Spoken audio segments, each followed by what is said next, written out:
Good morning students. आज हम पढ़ेंगे एमएससी प्रीवियस फिजिक्स के अंदर क्लासिकल मैकेनिक्स को, जिसके अंदर हमारे पास यूनिट नंबर 2 चल रही थी। और जो टॉपिक था या जो टॉपिक है आज का वो रहेगा जैकोबियन आइडेंटिटी या जैकोबियन पाइसन थ्योरम। जैकोबियन पाइसन थ्योरम इसको हम डिस्कस करेंगे।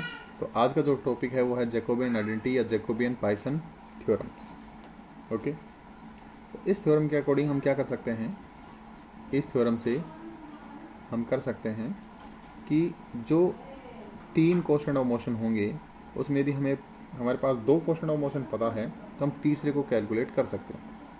तीसरे को क्या कर सकते हैं, कैलकुलेट कर सकते हैं।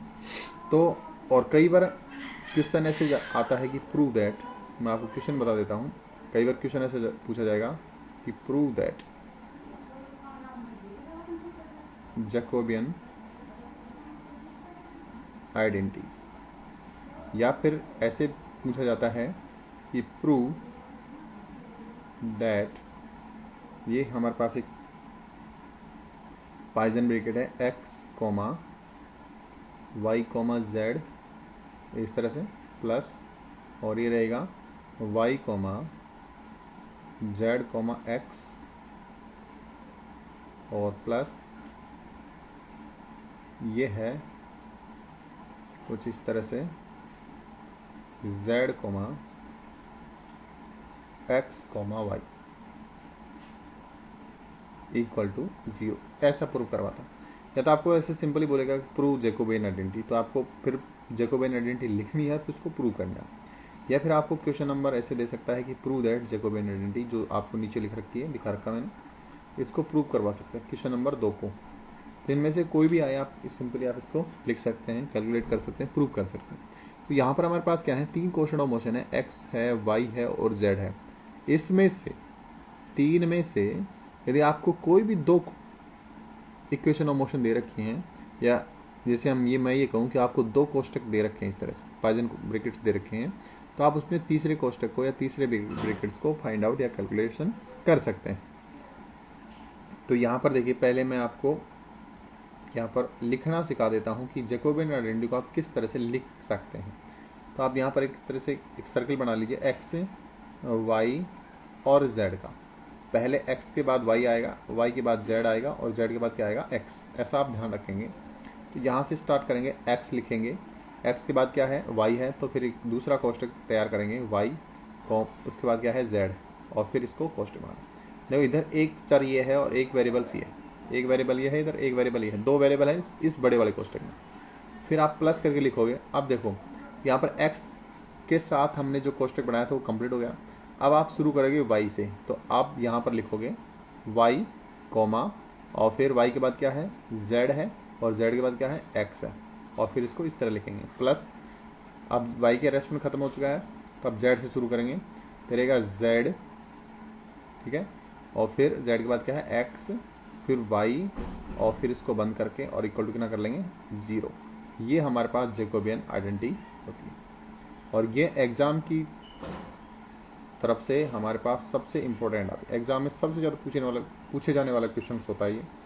प्रूफ करने के लिए क्या करेंगे, इसको प्रूफ करने के लिए हम इसमें 2 टर्म्स लेके चलेंगे, ये वाली और ये वाली, और इस टर्म को आप उस साइड ले जाएंगे।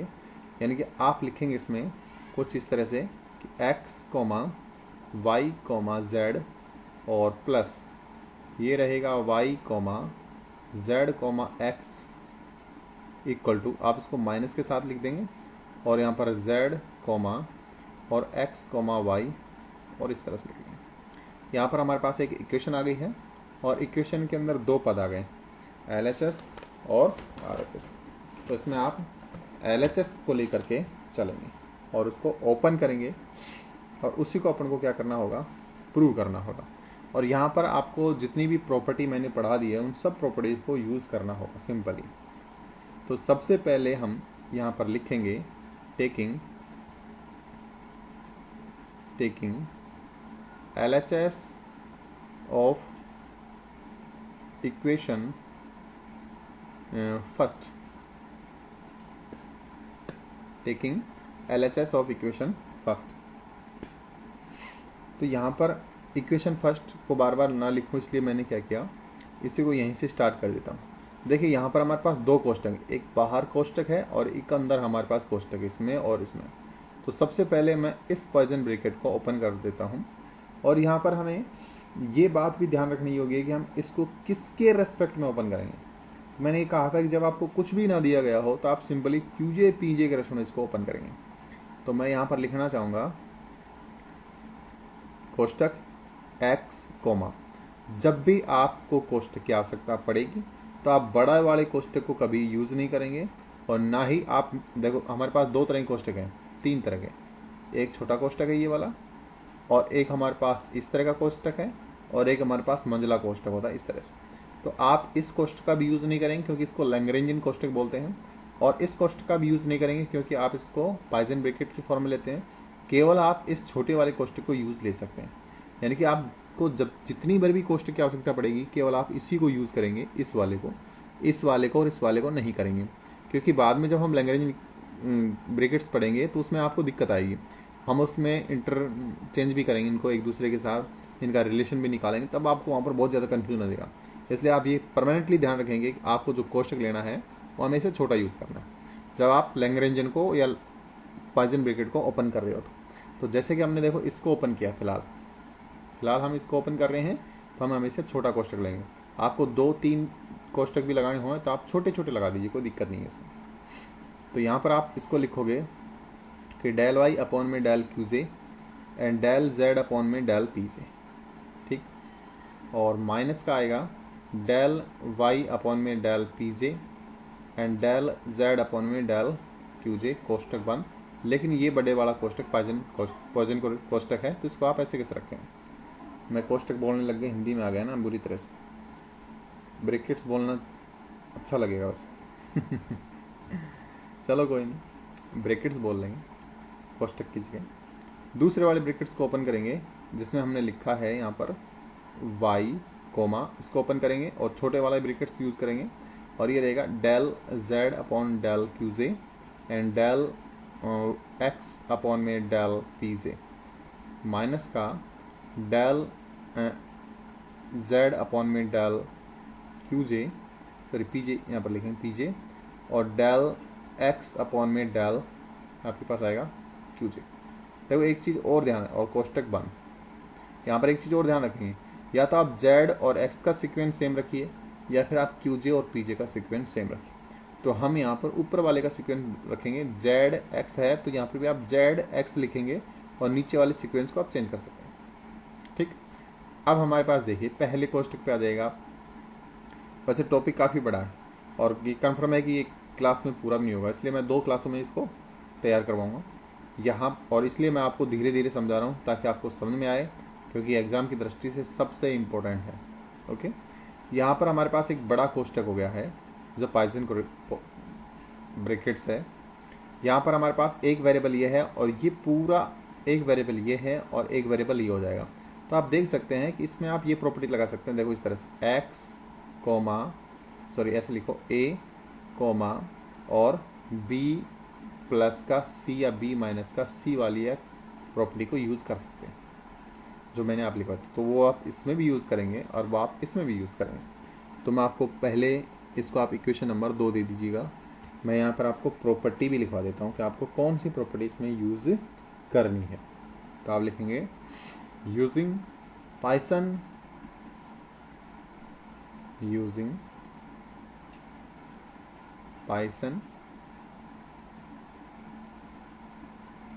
प्रॉपर्टीज, कौन सी वाली। अब देखो एक्स वाई जेड में है तो आप उसको एक्स वाई जेड में ना लिख करके आप कोई दूसरा लिख लीजिए, जैसे कि a कोमा b माइनस सी, क्योंकि अपने पास माइनस वाले हैं सारे तो माइनस ही लेके चलेंगे। तो आप इसको कैसे लिखोगे, आप इसको लिखोगे a कोमा b और माइनस है तो माइनस, प्लस है तो प्लस और a कोमा c, इस तरह से आएगा। अब आप इसको ओपन कर लीजिए सिंपली, किस किस को, इसमें पहले टर्म्स को और इसमें दूसरी टर्म को, दोनों को ओपन कर लेंगे एक साथ। तो हमारे पास आएगा इस तरह से कुछ, देखो ये रहेगा x कोमा फिर वाई जेड के साथ था, तो डेल y अपॉन में del Q J and del z upon में डेल पी जे, कोष्टक बंद, बीच में माइनस है माइनस लगा देंगे, फिर आपके पास आएगा x comma del y upon में del P J and del z upon में डेल क्यू जे, कोष्टक बंद। फिर प्लस लिखेंगे और दूसरे वाले कोष्टक ओपन करेंगे जिसमें हमारे पास था y comma del z upon del Q J and del x upon में डेल पी जे। फिर कोष्टक बंद कर देंगे, फिर माइनस आएगा अपने पास, फिर अपने पास आएगा y comma del z upon del P J and into del x upon में डेल क्यू जे। ये हमारे पास वैल्यू आ जाती है। अब इसमें आप फिर से एक प्रॉपर्टी को यूज़ करेंगे, ठीक है। तो आप यहाँ पर लिखेंगे अगेन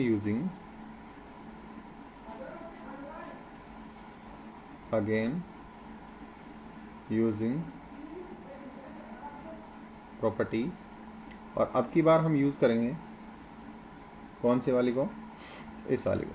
देखो मैंने प्रॉपर्टी आपको एक्स वाई जेड में लिखवाई है, यहाँ पर आप प्रॉपर्टी को एक्स वाई जेड में नहीं लिखेंगे। रीज़न क्या है, क्योंकि आपके पास जो ये वाली प्रॉपर्टी दे रखी है, जैकोबियन आइडेंटिटी दे रखी है, वो एक्स वाई जेड में है, तो कन्फ्यूज़न क्रिएट होगा। जैसे कि मैंने यहाँ पर प्रॉपर्टी को ए बी सी की फॉर्म में लिखे, तो आप सारी प्रॉपर्टी को ए बी सी में लिखेंगे, और यदि आपको यही वैल्यू ए बी सी में दे रखा है तो आप प्रॉपर्टी एक्स वाई जेड में यूज़ कर लेंगे। कन्फ्यूज़न नहीं होना चाहिए किसी प्रकार का। तो आप यहाँ पर लिखेंगे कि आप अब की बार हम कौन सा यूज़ करेंगे, मल्टीप्लिकेशन प्रॉपर्टी। ए कोमा बी और सी दे रखा है, ठीक है, ए कोमा बी और सी दे रखा है। मैंने आपको कहा था कि यदि बी आप बाहर निकाल रहे तो आप उसको इधर निकालोगे और सी निकाल रहे तो आप इधर निकालोगे, लेकिन वो कॉम्बिनेशन रिलेशन के अंदर काफ़ी अच्छा है। लेकिन आप पॉइजन ब्रैकेट के अंदर भी ऐसा कर सकते हैं, और यदि आप दोनों को एक साइड निकालेंगे तो उससे कोई फ़र्क नहीं पड़ने वाला, ठीक है। तो हम क्या करते हैं, सबको पीछे निकाल लेते हैं। तो हमारे पास कुछ इस तरह से हो जाएगा कि ए कोमा बी और सी को मैंने बाहर निकाल लिया, प्लस ए कोमा सी और बी को हम बाहर निकाल सकते। इसमें पहले ये टर्म लिख सकते हो या ये टर्म्स, यानी कि दोनों टर्म्स को आप किसी भी तरह लिख सकते। प्लस है कोई प्रॉब्लम नहीं आएगी, माइनस होता तो भी क्या प्रॉब्लम आने वाली थी। अब देखो, अब हमारे पास थोड़ा सा रायता फैलेगा और उस रायते को संभालना ज़रूरी है, और वो संभालने में आ गया तो समझ लो आपकी आइडेंटिटी कंप्लीट है। तो अब देखेंगे यहाँ पर आपके पास पहली टर्म्स है। पहली टर्म को जब ओपन करेंगे तो आपके पास दो टर्म्स आएंगी, और दो टर्म्स के अंदर भी आपके पास एक कोष्टक बचेगा, उस कोष्टक को भी ओपन करना है। बहुत लंबा है ना, चलो घबराइए नहीं।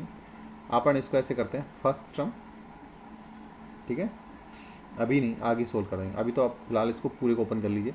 तो आप इसको ए बी सी फॉर्म में यूज़ करके, यानी कि इस प्रॉपर्टी को यूज़ करके आप इक्वेशन नंबर 3 को ओपन कर लेंगे। इसको आप 4 दे सकते हैं, यहाँ पर लिख सकते हैं यूजिंग पाइथन प्रॉपर्टीज 4, ये 4 इक्वेशन या प्रॉपर्टी मान सकते हो इन इक्वेशन 3। प्रॉपर्टी का कोई वो नंबर नहीं है कि 3 नंबर है या 4 नंबर, कोई सी भी कैसे भी लगा सकते हो, बस प्रॉपर्टी होनी चाहिए। ओपन करेंगे तो आपके पास देखिए कुछ इस तरह से आएगा। आपके पास आएगा एक्स कोमा, इसमें दो थे, del Y upon del Q जे, del Z upon del P J. तो मैं del Y upon del Q J को अंदर लिख रहा हूँ और del Z upon del P J को बाहर लिख रहा हूँ, और प्लस में आपके पास एक चीज़ और आएगी, और वो आएगी एक्स कोमा, आपकी बार इसको आप बाहर अंदर लिख लीजिए जेड वाले को, तो ये आएगा पी जे अंदर और वाई बाहर, del Y upon del Q J. पहली वाली सलट गई, यानी कि अपन ने इसको सोल्व कर लिया। अब आप इसको सोल्व करेंगे और यहाँ पर देखेंगे माइनस चिन्ह पूरे के साथ आना चाहिए, यानी कि दोनों के साथ क्या आना चाहिए, माइनस। तो आप लिखोगे माइनस और x comma del Y upon del P जे और del Z upon del Q j, फिर माइनस लगाएंगे, फिर आप लिखोगे x comma del Z upon del Q j अंदर और del Y upon del P j बाहर।